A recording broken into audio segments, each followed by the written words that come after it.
Da terra vem vida. E nós não podemos tirar da terra vida só para nós. Nós temos que pensar naqueles que vêm depois de nós.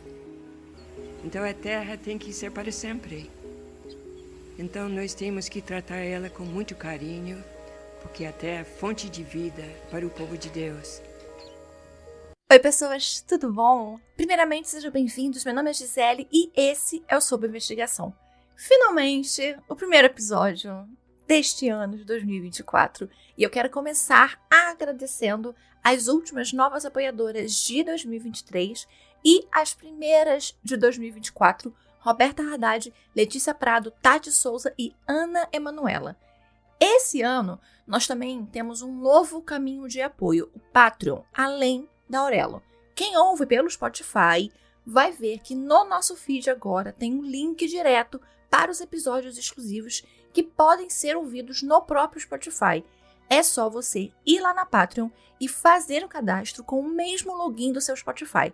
Então você que mora fora do país ou que acha que é mais prático ouvir os conteúdos exclusivos no mesmo lugar dos conteúdos normais, já pode assinar o Patreon. E também ainda estamos lá no Aurelo, onde você pode ajudar não só financeiramente, mas também pode colaborar quando você ouve os episódios normais ou os exclusivos lá dentro da plataforma do Aurelo, que a cada play remunera os criadores de podcast. Se puder, e você ainda não fez, não deixe de dar a sua avaliação, a sua nota, se a plataforma que você está ouvindo permitir, seja na Apple Podcast quanto no Spotify. Isso ajuda o podcast a chegar em novos ouvintes, a aumentar a nossa comunidade. Caso alguém citado nesse episódio queira, pode entrar em contato através do e-mail na descrição deste episódio, sobinvestigação@gmail.com. Bora para mais um caso? Irmã Dorothy Stang escolheu viver na pobreza extrema para ajudar outras pessoas que vivem na pobreza. Ela tinha paixão por pessoas de todas as culturas, pela justiça social, pela pacificação, pela justiça e pelo respeito ao meio ambiente. Ela possuía poucas coisas materiais, uma mistura de roupas coloridas, móveis espartanos e a sua Bíblia, que ela carregava para todos os lugares e às vezes a chamava de arma. A obra da rodovia transamazônica começou em 1970, no governo do Emílio Garastazzo Médici, que pretendia terminar toda a obra em 2 anos. A Transamazônica será uma vereda aberta ao nordestino para a colonização de uma região rica em vales férteis e promissoras jazidas minerais. A rodovia BR-230 começa na cidade de Cabedelo, na Paraíba, e vai até a cidade de Lábrea, no Amazonas, cortando os estados do Ceará, do Piauí, do Maranhão, do Tocantins e do Pará. Ela, no total, tem mais de 4.000 quilômetros.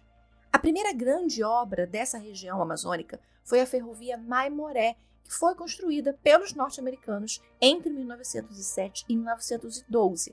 A ferrovia ligava Porto Velho, que é a capital de Rondônia, a Guarapará-Mirim, que é uma cidade que fica na fronteira com a Bolívia. Foram 364 quilômetros de trilhos, 5 anos de obras, 34.000 trabalhadores e 6.000 mortos. As mortes foram de ataques de índios, por ataques de animais, vítimas de malária, de febre amarela, de tifo e até de fome. O pacote da Transamazônica fazia parte do Programa de Integração Nacional, que visava promover obras de infraestrutura no Norte e no Nordeste. A rodovia era a primeira etapa desse programa, sob o slogan Integrar para não entregar, usada sob a égide de proteger a Amazônia contra a internacionalização da região e das florestas. O que, na verdade, a gente ouve até hoje em dia, né? Até muito pouco tempo atrás, a gente também estava aí ouvindo sobre tentar proteger a Amazônia contra interesses internacionais. Na ideia original do projeto, a rodovia iria ter mais 660 quilômetros, porque ela iria até a cidade de Benjamin Constant, que fica na divisa entre o Brasil e o Peru. As obras começaram no dia 1º de setembro de 1970, mas assim que inaugurada, 2 anos depois, ela foi abandonada. Os equipamentos pesados, para vocês terem uma noção, eles eram levados para a região da obra da Transamazônica de helicóptero, porque realmente não tinha como chegar lá. A maioria do transporte na época era feito através dos rios. Na verdade, ainda é majoritariamente através dos rios. Então, para chegar equipamentos e pessoas, tudo era através ou do rio ou então de helicóptero. A estimativa do governo militar era de que em 10 anos, 2 milhões de pessoas passassem pela rodovia. Porém, dos chamados pioneiros, os primeiros a irem para a região, seja para trabalhar, seja para morar, poucos conseguiram, ainda nos anos 70, a posse das terras. Somente 3 em cada 10 que ficaram. No estado do Pará, o planejamento era implantar um PIC, que é um Programa Integrado de Colonização na faixa da Transamazônica. E aí seriam 3 PIC, o PIC Altamira, PIC Itaituba e PIC Marabá, que eram limitados a 10 quilômetros de cada lado da rodovia. Em 1975, o governo federal começou a vender terras justamente nos limites das PICs para projetos agropecuários. Mais de 300 hectares foram alienados sob as condições de não deixar de pagar as prestações e também da terra ser produtiva, para que as terras, depois de pagas, depois dessa alienação ser completada, ser finalizada, fossem dadas a terra ao alienador definitivamente. O que ocorreu de fato foi que essas áreas viraram fazendas de gado. O INCRA, o Instituto Nacional de Colonização e Reforma Agrária, fez vistorias nas terras, confirmou que as regras não estavam sendo cumpridas e aí entrou na justiça para reaver essas terras e redirecioná-las para a reforma agrária. Alguns lotes voltaram para o governo federal. Esses lotes que voltaram, que antes eram alienados através do CATP, que é o Contrato de Alienação de Terras Públicas, foram então direcionados para a criação de assentamentos de camponeses, de agricultores. O PDS surgiu dentro desse cenário, que é o Projeto de Desenvolvimento Sustentável, a sigla para Projeto de Desenvolvimento Sustentável. O PDS surgiu dentro desse cenário. O PDS, que é a sigla de Projeto de Desenvolvimento Sustentável. O PDS é um projeto para ajudar no assentamento de camponeses, de indígenas, de ribeirinhos, de poceiros, de pessoas que usassem a terra em conformidade com o meio ambiente. Eles foram formalizados em 1990 pelo INCRA. Nesse cenário, nos anos 70, de início desse projeto dos militares de levar pessoas para a região norte, Dorothy May Stang decide se mudar para essa região. A Dorothy Stang nasceu em Dayton, no Ohio, nos Estados Unidos, no dia 7 de junho de 1931, em uma família muito católica com 8 irmãos, todos criados em uma fazenda. Ela estudou ciências e pedagogia na Universidade de Belmont. Em 1948, aos 18 anos, ela entrou para a Congregação Católica Irmãs de Nossa Senhora de Namur, uma congregação fundada em 1804 com mais de 2.000 mulheres e estando presente em 5 continentes. Quando ela entrou, o objetivo dela era fazer trabalhos de caridade na China. Ela fez os seus votos de pobreza, de castidade e de obediência em 1956. Ela deu aulas em escolas da própria congregação em Illinois, na St. Victor School, na St. Alexander School, na Most Holy Trinity School. Em 1966, ela chegou ao Brasil com outras 5 irmãs. Primeiro moraram na cidade de Coroatá, no Maranhão, onde fundaram um convento. Depois se mudaram para Marabá, que já fica no Pará, em 1974. Ela fez parte do Jovens de Ação Católica, do Movimento de Educação de Base e da Comissão Pastoral da Terra. Ela fez pós-graduação no Instituto de Padres Jesuítas, aqui no Rio, e se formou com a monografia Projetos Governamentais da Sudene. Quando a Transamazônica começou e as terras começaram a serem distribuídas a pequenos agricultores, a Dorothy foi para a região. A irmã Dorothy chegou em Anapu em 1982 e entrou para a luta do direito à terra e para projetos de proteção à floresta. Ela defendia a reforma agrária. Ela ajudou, inclusive, a fundar a Escola Brasil Grande, que foi a primeira escola formadora de professores na região da Transamazônica. Ela ajudou a criar escolas, centros comunitários. A cidade ela cresceu com a Transamazônica e com o projeto Grande Carajás. As terras daquela região foram parar nas mãos de grandes fazendeiros do setor madeireiro. Só que ao invés de produzirem das terras, conforme o contrato que eu já expliquei para vocês, eles extraíam as coisas da terra, ou então abandonavam a terra, ou a terra que eles tinham alienado, eles repassavam a terceiros. E aí então começou uma briga pelos lotes 39, 41, 96 e o 97 da gleba Bacajá. Os agricultores começaram a pedir essas terras que tinham sido tomadas por grileiros, e a Dorothy os ajudou a se organizarem em assentamentos. Era 1997. Ela defendia a ideia do PDS, que eram, daquelas terras, 20% tinham que ir para a produção sustentável para as famílias dos assentados e 80% da terra deveria ir para um manejo florestal comunitário. Os assentamentos do PDS começaram em 1999, só que esses assentamentos só foram reconhecidos em 2003. No começo do PDS, eram 600 famílias em 1.000 km². Em 2002, 2 projetos do PDS foram criados, o PDS Esperança e o PDS Virola Jatobá. Cada família teria direito, então, a 20 hectares de terra. O restante era para uso coletivo, porém, quem usasse a terra precisava preservar a mata. Só que tanto madeireiros quanto pecuaristas da região não aceitaram e começaram a ameaçar as famílias dos PDS. A Dorothy passou a ser alvo de uma série de ameaças de morte, sobretudo após começar a denunciar a extração ilegal de recursos florestais, principalmente a madeira. Os fazendeiros cortavam milhares de hectares de floresta, queimavam tudo e plantavam capim para poder criar o gado. Os políticos não gostavam dela ou do projeto, porque eles alegavam ali da região que ela atrapalhava a arrecadação do município, atrapalhava a criação de novos empregos dentro das fazendas. O PDS Anapu 1, que é o PDS Esperança, foi criado em 2 de novembro de 2002, mas assim que criado, as pessoas assentadas começaram a ser expulsas e ameaçadas por pessoas armadas. E se formou aí um imbróglio jurídico, porque o lote 55 havia sido destinado a 5 famílias de agricultores. Só que um fazendeiro dizia que ele tinha comprado a terra, então começou a querer expulsar todo mundo. Havia uma constante troca de acusações entre Dorothy e os fazendeiros da região. Além da extração ilegal, ela também os acusava de grilagem.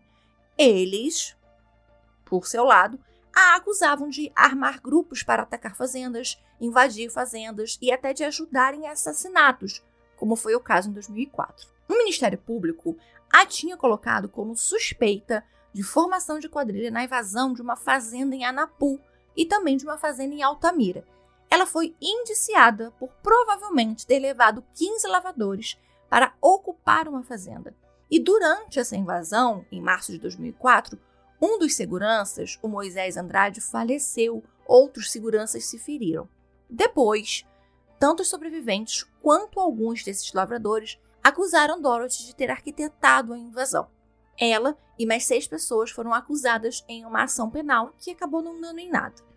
Por votação, a Câmara dos Vereadores de Anapu já tinha a considerado uma persona não grata da cidade. Ao mesmo tempo, ela foi premiada pela OAB do Pará em 2004 e ganhou também a naturalização brasileira. No início de janeiro de 2005, a Dorothy fez uma denúncia sobre um homem chamado Amair Feijoli da Cunha. Segundo a denúncia dela, ele teria invadido 2 lotes dos PDS. 4 dias depois, o INCRA foi averiguar e confirmou a denúncia. E aí a equipe do INCRA avisou ao homem, o Amair, que os lotes precisavam ser desocupados. No dia 11 de fevereiro de 2005, a Dorothy vai para o PDS Esperança conversar com os moradores sobre as ameaças e conflitos que estavam acontecendo em relação ao lote 55 e dormiu na casa de um dos assentados. Pela manhã, bem cedo, ela saiu com o morador, o Cícero, para uma reunião que ela marcou com todo mundo ali do assentamento. Estava chovendo muito, a estrada era de terra, ali na região, a região amazônica já é uma região que chove bastante. E de acordo com essa testemunha, com Cícero, no caminho, a Dorothy foi cercada por 2 homens que começaram a ofendê-la.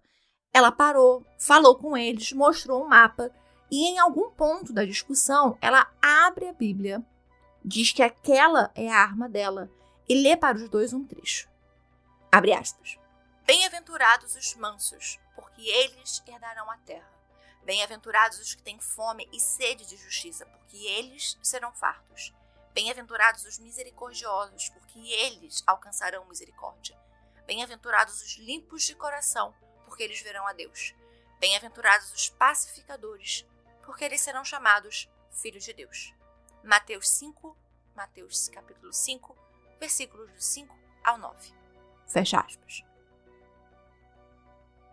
Um dos homens sacou uma arma, atirou na Dorothy e ela caiu no chão, morta.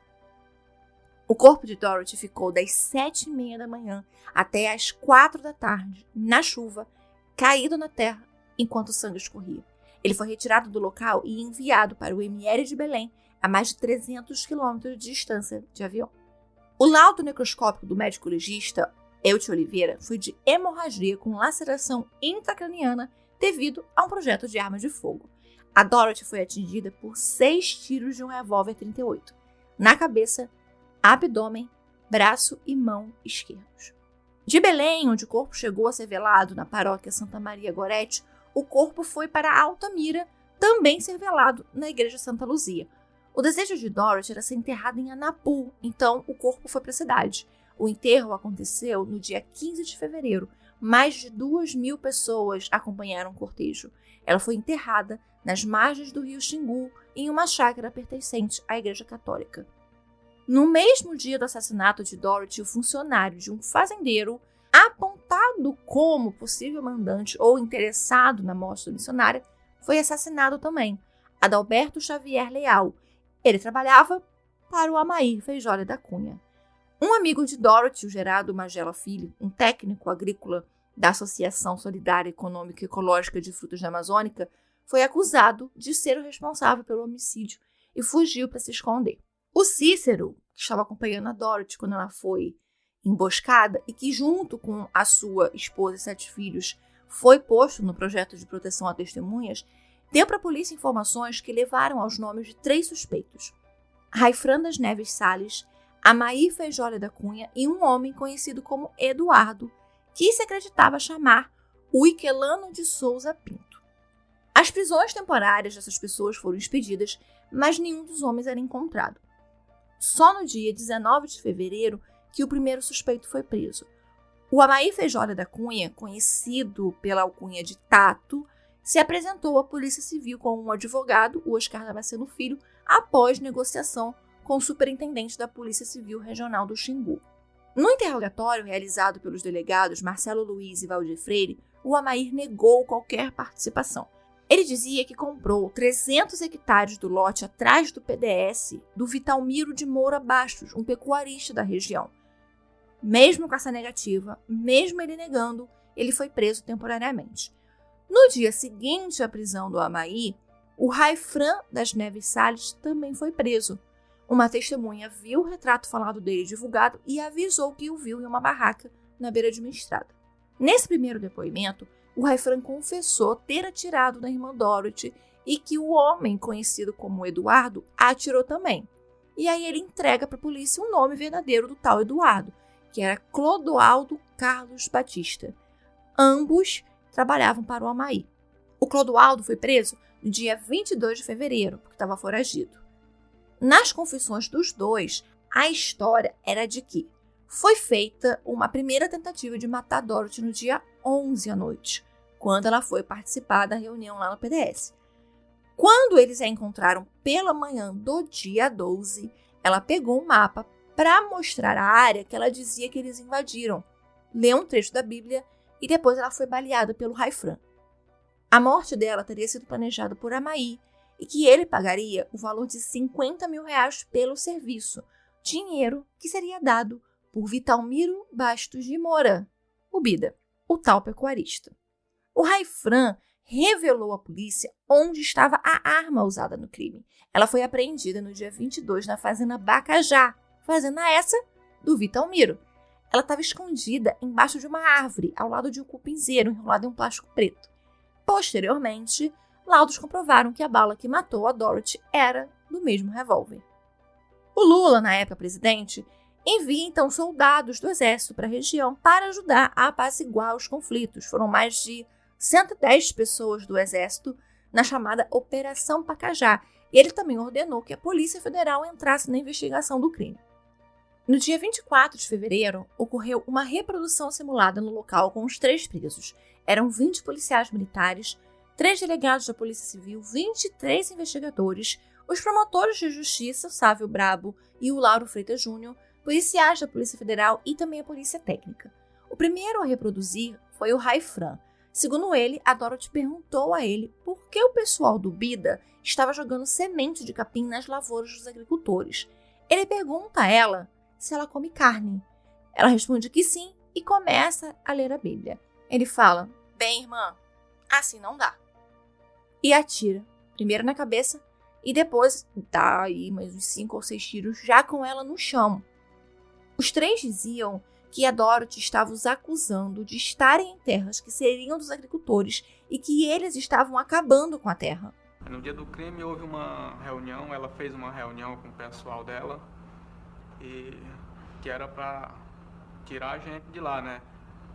A gente encontrou com ela, aí ela parou conversando com a gente e de repente ela falou que sobre a questão daquela terra, que era pra gente sair dali, que a gente tava poluindo o meio ambiente.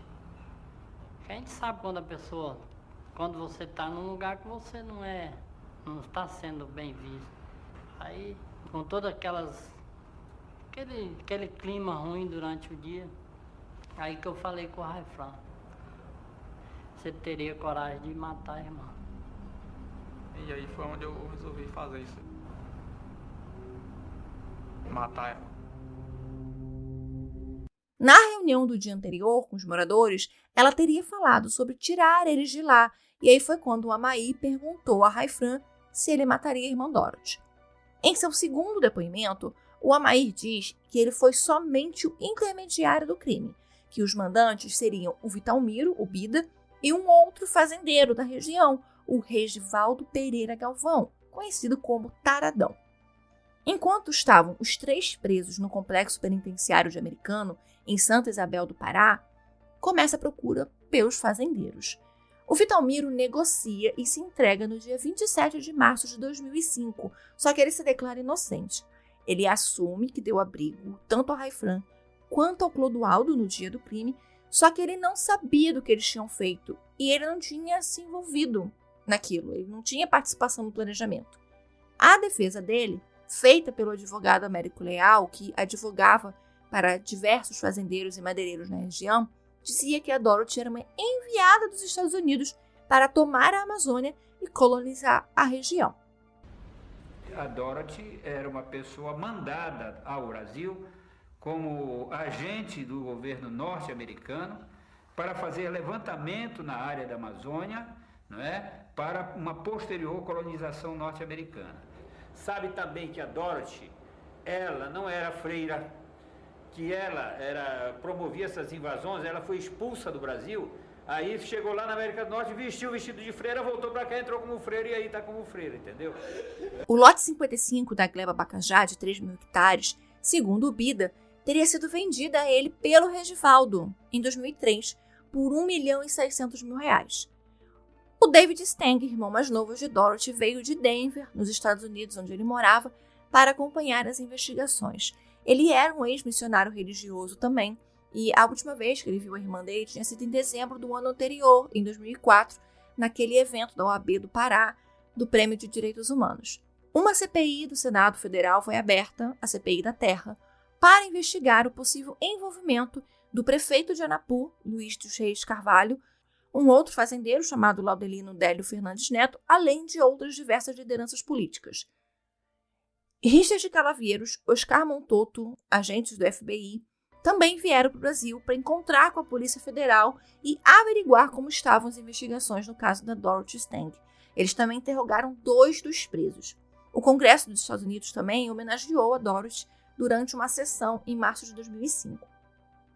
A Polícia Civil preparou uma acariação entre o Bida, Amair, Raifran e Clodoaldo no dia 5 de abril de 2005. O Amair ficou em silêncio, o Bida também. Os outros 2 acusaram o Bida de fornecer a arma, a munição e oferecer pagamento, e do Amair ter sido quem chamou os 2. Regivaldo, o último apontado como partícipe do crime, foi preso no dia 7 de abril de 2005. O Procurador-Geral da República, Cláudio Fontinelli, pediu a federalização do caso, que ele saísse do Ministério Público do Pará e fosse para a esfera federal, justificando que direitos humanos haviam sido violados e tratados internacionais também precisavam ser cumpridos no caso da Dorothy. O ministro da Justiça da época, o Thormas Bastos, aliás, falamos dele no 3º episódio do spin-off, no caso da Patrícia Longo, ele era contra essa federalização. No começo de junho de 2005, a 3ª Seção do Superior Tribunal de Justiça indeferiu por unanimidade a federalização. Os casos foram desmembrados, então os 4 presos seriam julgados separadamente. O primeiro julgamento foi marcado para dezembro de 2005, em Belém. Seria o julgamento do Raifran e do Clodoaldo, que eram defendidos pelo Américo Leal, o mesmo advogado do Bida, o que aumentava a certeza de que o fazendeiro estava assim envolvido, que estava usando os dois como bodes expiatórios. Só que 2 dias antes, o Clodoaldo dispensou o Américo Leal e pediu uma defensora pública, a doutora Marilda Cantal. O júri começou no dia 10 de dezembro de 2005 e o Raifran dispensa a defesa do Américo Leal em plenário. E aí, a mesma defensora pública do Clodoaldo assume a defesa dele. Uma olheira da ONU veio ao Brasil acompanhar o julgamento, além de vários irmãos da Dorothy.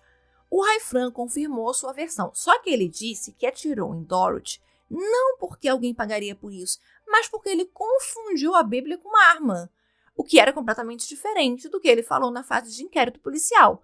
O Clodoaldo negou que ele tenha atirado na irmã Dorothy, só que ele falou que ele estava assim lá na hora e que ele foi chamado também pelo Amaí, assim como o Raifran. Foram 2 dias de julgamento, o júri formado por 4 homens e 3 mulheres. O Raifran é condenado a 27 anos de reclusão e o Clodoaldo a 17 por homicídio duplamente qualificado. As qualificadoras eram crime de mando e impossibilidade de defesa da vítima. O próximo julgamento foi o de Amaí, no dia 26 de abril de 2006, e a narrativa dele muda. A ideia e o planejamento do assassinato da Dorothy era dele. Ninguém ofereceu dinheiro ou pediu que ele conseguisse alguém para fazer o trabalho. O Clodoaldo aceita colaborar com a promotoria no julgamento do Amaí visando uma transferência de presídio em troca do depoimento dele no júri. Só que 2 dias antes desse julgamento, o Clodoaldo é brutalmente agredido dentro da cela e aí ele desiste de depor com medo da vida dele. Eu nunca fui contra ninguém. Eu achava até bonito o trabalho dela, só com relação a dar terra quem não tinha, né? Eles estavam planejando para matar ela mesmo, para dar um fim nela. Era muito fazendeiro que tinha vontade de matar ela. Alguém por trás disso existe, mas ele não vai, isso aí jamais vai ser preso, porque tem dinheiro, quem tem dinheiro no Brasil não vai preso. Amaí foi condenado a 27 anos de reclusão, mas teve 1/3 da pena reduzido por ter feito uma delação premiada. Com 1 ano e 4 meses preso, o Regivaldo entrou com um pedido de habeas corpus e a primeira turma do Supremo Tribunal Federal, com 3 votos a 1, concederam esse habeas corpus. O terceiro julgamento foi o do Vitalmiro, em 14 de maio de 2007. Mesmo negando ter participação e o advogado dele apontando Dorothy como uma norte-americana que procurou a morte, ele foi condenado a 30 anos de prisão. Tanto o Raifran quanto o Valdomiro, ainda naquela época, por terem sido condenados a mais de 20 anos, o Código Penal permitia o pedido de um novo julgamento, e foi o que eles fizeram, pediram um novo julgamento. A condenação de Raifran acabou sendo anulada em 2007, com a justificativa do cerceamento da defesa e participação de jurados impedidos. Quando o segundo julgamento de Vitalmiro ocorreu, em 6 de maio de 2008, ele acabou sendo absolvido e solto. O novo julgamento do Raifran foi em 2010, e nesse, a condenação dele foi para 28 anos. Em 2008, tanto Amair quanto o Clodoaldo tiveram progressão de regime e foram trabalhar na colônia agrícola Helena Fragoso, em Santa Isabel do Pará. No fim de 2008, a Dorothy recebeu o prêmio Nações Unidas dos Direitos Humanos. E nessa confusão jurídica, o julgamento que inocentou o Vitalmiro também foi anulado. Então o Regivaldo, que estava solto sob habeas corpus, acabou sendo preso novamente por causa do mesmo lote, o 55, que ele tentou vender de novo. 5 anos depois do assassinato da missionária, em 2010, o Vitalmiro voltou para os tribunais e foi condenado a 30 anos de novo. O Raifran ganhou o direito de progressão para o semiaberto em 2010. O Amair também teve a progressão de regime concedida. O Clodoaldo, vocês lembram, né? Indo para o semiaberto, fugiu. Só voltou a ser preso em 2014. O Regivaldo, conhecido por Taradão, foi condenado a 30 anos, que depois foi reduzido para 25 pelo STJ. Esse caso, gente, com esses julgamentos, são muito confusos. Assim, só o Vitalmiro foi julgado por esse mesmo crime 4 vezes. Teve anulação, teve absolvição, teve condenação, soltou, prendeu, soltou de novo, prendeu de novo, uma confusão. O que as fontes dizem, com as informações mais recentes pelo menos, é que dos 5, aparentemente somente o Bida e o Taradão estariam presos. Mas são informações de 2019, então eu acho mais provável que eles estejam soltos. O Amair, a informação mais recente, é de que ele estava solto, que a pena dele já tinha sido extinta, que ele morava no Acre e parece que agora ele foi preso de novo, novamente por envolvimento em problemas com terra. Após a morte da irmã Dorothy, o Lula concedeu 22 mil acres de terra para o projeto do PDS e o lote 55 foi doado ao projeto um mês depois das primeiras condenações. A Comissão Pastoral da Terra faz todo dia, 12 de fevereiro, um ato público em homenagem à missionária Dorothy May Stange. Em levantamento da comissão, até 2022, outras 22 pessoas foram assassinadas por brigas por terras. Esse foi o episódio de hoje. Espero que vocês tenham gostado. Nos vemos já já, hein? O próximo episódio já tá chegando. Beijos!